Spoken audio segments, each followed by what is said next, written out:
there anyone on there? Not quite yet. Well, hello. My name is Maiya, and we're gonna wait for a few more people to hop on. And I'll tell you where I am. I'm in the beautiful place of Sume, which is located in Patrick's Point State Park in Trinidad, California. So we're gonna wait for some people to hop on to start talking, because I don't want to talk to nobody. Okay, so we got a few people logging on. So now that there's people out there in Facebook land, today I'm going to be talking about minks, which are like hair wraps. And so these down here are minks and hair wraps and some dangles. And these are the dangles. We'll start off with talking about these. So they make them in many different ways. So these are another type of dangles, and there's a little spider in there, which is okay. And then these ones are connected to the minks, and these are whole minks, just their fur. But these dangles, they all come in different. They're made in different ways. So this one would go around your neck like this, and your hair would be braided. And then they would hang like this, and they have these minks that go over it, which I will show in a little bit. But these ones go around your neck,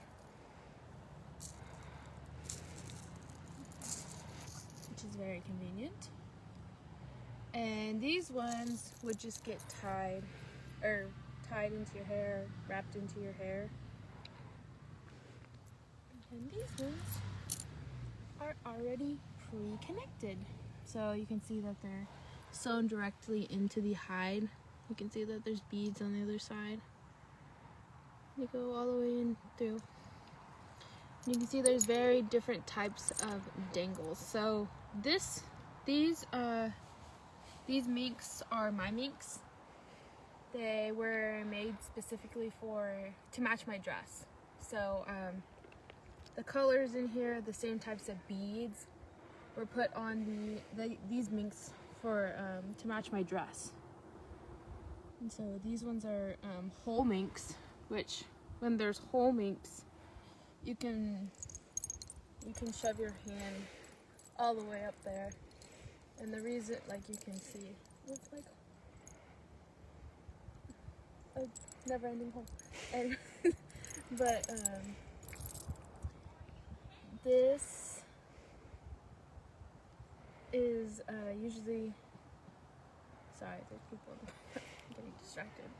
But so there's the big long hole in there, so you would stick your hair through the head, which has a hole and has some hide that you tie it to your hair. And so I had really short hair when my dress was made, so this is why they made whole minks, so that they could disguise it like it was an extension of my hair. So my hair only probably went to like right about there. Now it kind of goes to like right here. So, and you can see that they're decorated in different ways. Sometimes they have on these whole ones, they have things sewn into the body of them. Even on these wraps, sometimes they have things sewn onto them, like shells or beads and things. But these ones are plain ones. So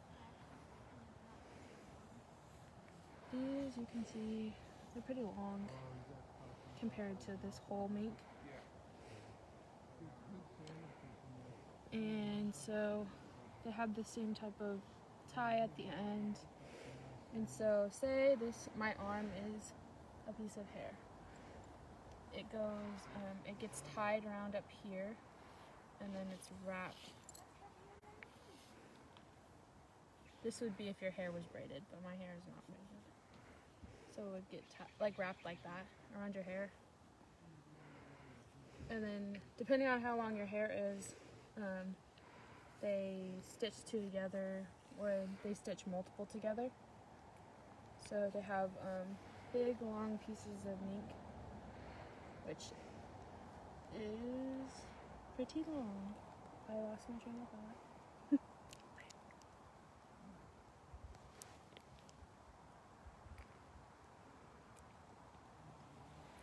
So, with these, there's different colors of minks. There's like these dark brownish black minks. These ones, once you look and you kind of look in the fur, it's kind of like light brown. And there's many different colors of minks, like these white ones right here.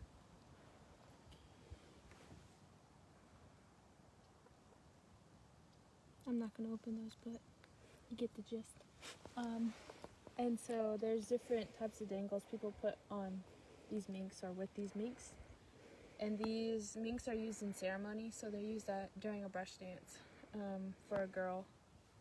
And so these minks represent like a protection, kind of like they'll fight for their family, and so they'll fight and they'll protect their family. And so that's the meaning behind those and why we wear those as girls. And during brush dance, which happens here at Sume, that during the summer we share our minks. So say Princess has 4 pairs of minks. She's not going to wear them all at the same time. She's going to share with her friends and her family to make sure that they're taken care of and that they have minks to wear. So it's not just we keep these minks. So these minks that are mine, they'll probably be passed down to my sister at some point, and maybe to children at some point. Maybe not. Joking. But you can see that there's different ways of making the endings too. So there's wraps. That's bear grass. We talked about bear grass in a previous Facebook Live, but these are wraps and these are braids. Kind of all over the place because I got thrown off, but we're gonna be okay. And then these are little clamshells, which are also on my minks. These are smaller and thinner, and these ones are bigger and thick.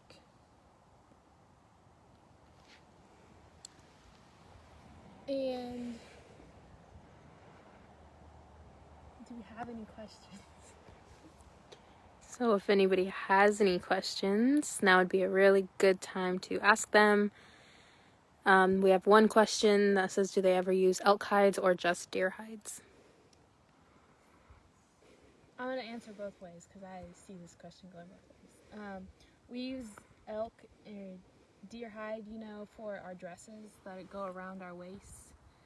And we use them for like straps and things, like little straps. And so for these are the purpose of them is that they teach us lessons, just like a lot of things that we use.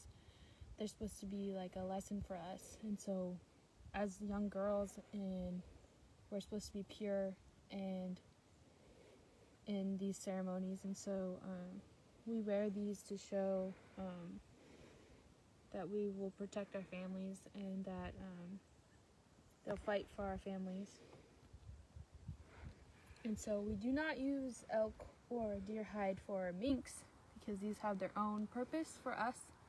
And we do use hides for buckskin bras or leather around necklaces and dangles and around our waists for with many different other elaborate things on those hides around our waists as our shell dresses. Okay, so we do have another question. Who typically makes these for the person wearing them? So girls, usually they don't just start making dresses. They start out making like little things like minks, and they start working on minks. So a lot of the time when you're at a brush dance, when we're wearing these minks, they'll majority of people's minks look wraps. and it's kind of like 50-50. You kind of see both, but majority you see girls wearing dangles and wraps. And so that's what they start out making, something like this kind of wrap. So they would they probably have something like this, and they would strip it out and make those.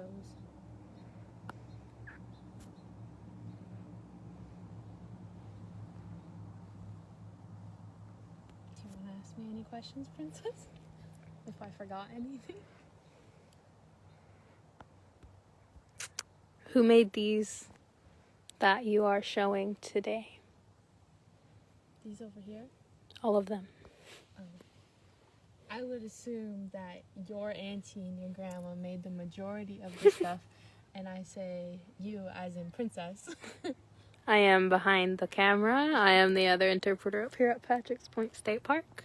And me and my mother, before I brought these to the park earlier today, were in a debate whether or not who made what on these minks, because right here it says Shorty, like Bessie Shorty. I thought that's who made my minks, and my mom says otherwise, but I'm gonna stick with my answer. There is another question. What are the orange red shells on the bottom of your minks? I believe these are abalone.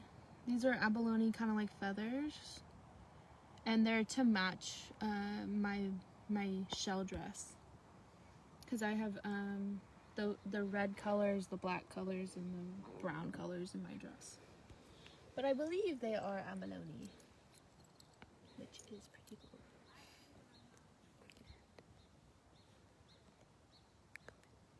Oh, I'm very off track, but it's okay. It's entertaining to watch.